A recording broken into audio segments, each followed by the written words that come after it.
Hi, kiddos. This week's book, Live on Mars, and it's by Mary Kay Carson.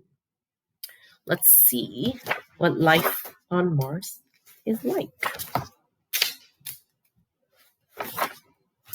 Welcome to Mars. Astronauts have never been to Mars, but robot spacecraft have. We've learned a lot from them. Mars is cold, desert world. Its rocks are orange-red because of rusty iron minerals. That is why Mars is called the red planet. Okay, it's a fact. Mars looks reddish in the night sky. Look up and see it for yourself. Okay, so I'm going to hold it up close so you can kind of have a closer look at it.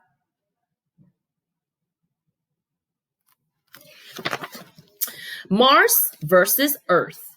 Mars and Earth are neighbors. They are alike in some ways. Both planets have ice caps, seasons, and weathers. They both have wind, clouds, and storms. Okay, so look at the comparison of the pictures. This is the best part about nonfiction books, right? Okay, so look at the comparison. The size is smaller, right? The ice cap, it's telling you that they have both ice caps. And then they have clouds, okay?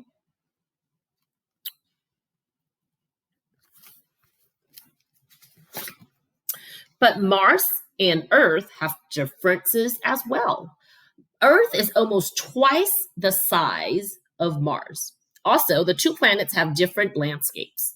Earth is mostly covered in oceans and has rivers and lakes too, but Mars doesn't have any of these. It is so cold that all of the water has frozen to ice. Earth has oxygen in it, in its atmosphere. The planets and animals that live on Earth needs this oxygen to live. However, Mars has very little oxygen. So, does anything live on Mars? Scientists have been trying to find out. Okay, so here's the sun. Sorry, other way. Here's the sun, right? Okay, so Mercury is right here. Venus, Earth, and Mars.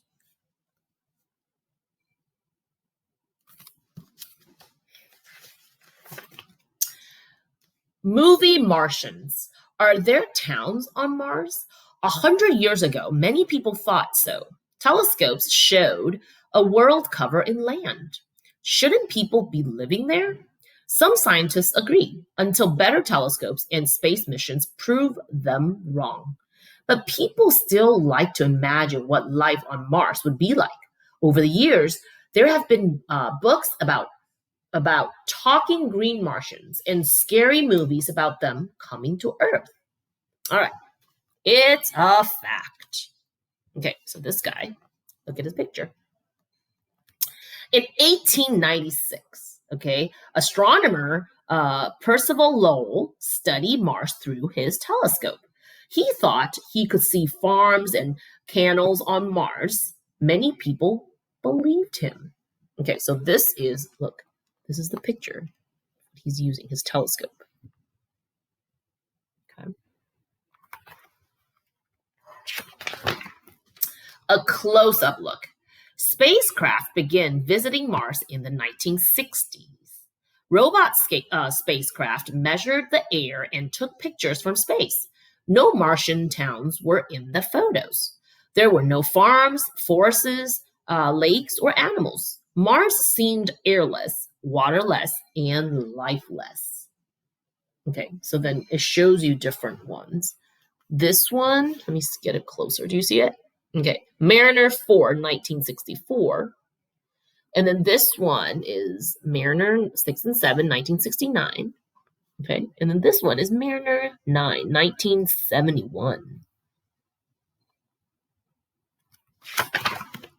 Not all life is easy to see. On Earth, worms live underground. Different types of fungus grow inside rocks. Microbes float in the air. What's a microbe? See? So these are really cool. They give you definitions of the word. So microbe, germs are a kind of microbe. You can't see these forms of life from space. Perhaps life on Mars is tiny or hidden. A spacecraft mission went to find out in 1976. Viking 1 and Viking 2 were the first spacecraft to land on Mars. Each robot scooped up soil and tested it. They did not find anything that was alive.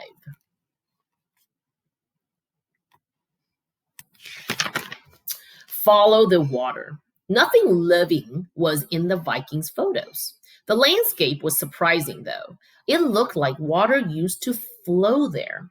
The photos showed hillsides with steep ditches and dusty, dry riverbeds. Scientists wonder what it meant. Was Mars once warmer? Did it used to have lots of liquid water? A spacecraft circling above Mars took this photo. Scientists believe it shows gullies or ditches created by running water. Okay, here's another fact. So I'm going to hold it up close. So look at, it's talking about these little creatures here, right? Ditches, creatures. Okay. There are bits of meteorites, are space rocks that fell to Earth, Mars on Earth. Some of these rocks come from Mars.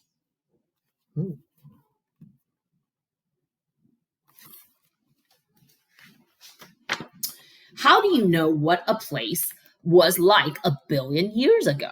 On Earth, scientists study old rocks. On Mars, rovers are doing that job. 2 rovers arrived on Mars in 2004. Their names were Spirit and Opportunity. Both had cameras, tools, and robot arms to study rocks. Okay, so this is what Spirit and Opportunity looks like. Okay, so over here, it has the solar panels. Okay, so this is the solar panel. Okay, this is the camera. You see the camera is right here. Okay, antennas, robot arms. Okay, and what is that? That is tools to dig up the rocks to study. Okay, it's a fact on the bottom. It says, Spirit and Opportunity landed on Mars by bouncing down on giant airbags. This is how they did it. Airbags. Spirit and Opportunity had a 90-day mission. Engineers thought that after 3 months, the rover's solar panels would be too dusty to work, but blowing winds cleaned the solar panels. The rovers have now been on Mars for more than a decade. They have studied many rocks. Some rocks showed sign that they used to be underwater. So there's actually wind. So see that it was dusty and then it became clean. That's after, right? And these are the rocks that they found. Can't really see anything. The rovers proved that Mars wasn't always a desert. Mars used to be warmer. Long ago, there was water, rain fell, seas and rivers flowed on Mars. Was there life back then too? What would Mars have looked like if it had water? Plants and animals need water. Even microbes need food. And all life needs nutrients. Okay? Could anything grow on Mars? That's a question. What do you think? In 2008, which is 12 years ago, a spacecraft called Phoenix arrived on Mars. It landed near its North Pole. The spacecraft scooped up dirt, it tested it. It found nutrients like nitrogen. It's too cold for life there now, but if Mars were warmer, microbes could live there.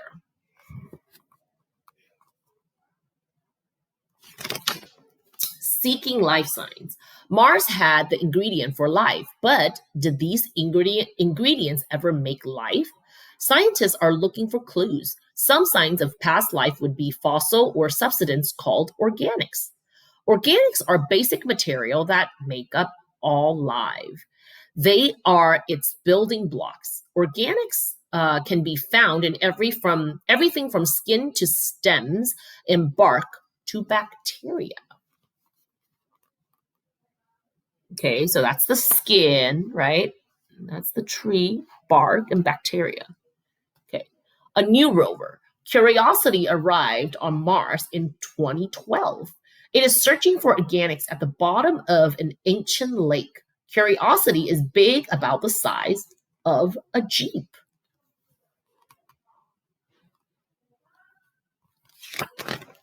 Today, Mars is a tough place for life as we know it. It is super cold, very dry, and there isn't much air. The amount of air in the atmosphere is important. Air is not just for breathing. Earth's layer of air protects life. It's like a pair of sunglasses. It keeps out dangerous sun rays. Mars doesn't have this protection. Powerful rays would kill anything on the ground. Okay. Dr. Natalie Cabral is a scientist who studies microbes that lives in harsh places. She studies very cold places with little air and powerful rays from the sun.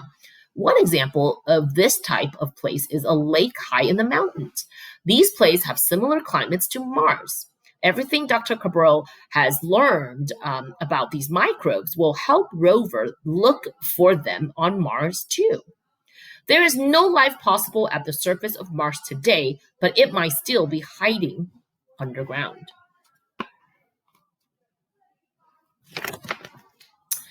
ExoMars is a new mission to Mars. Exo is short for exobiology, which is the study of alien life.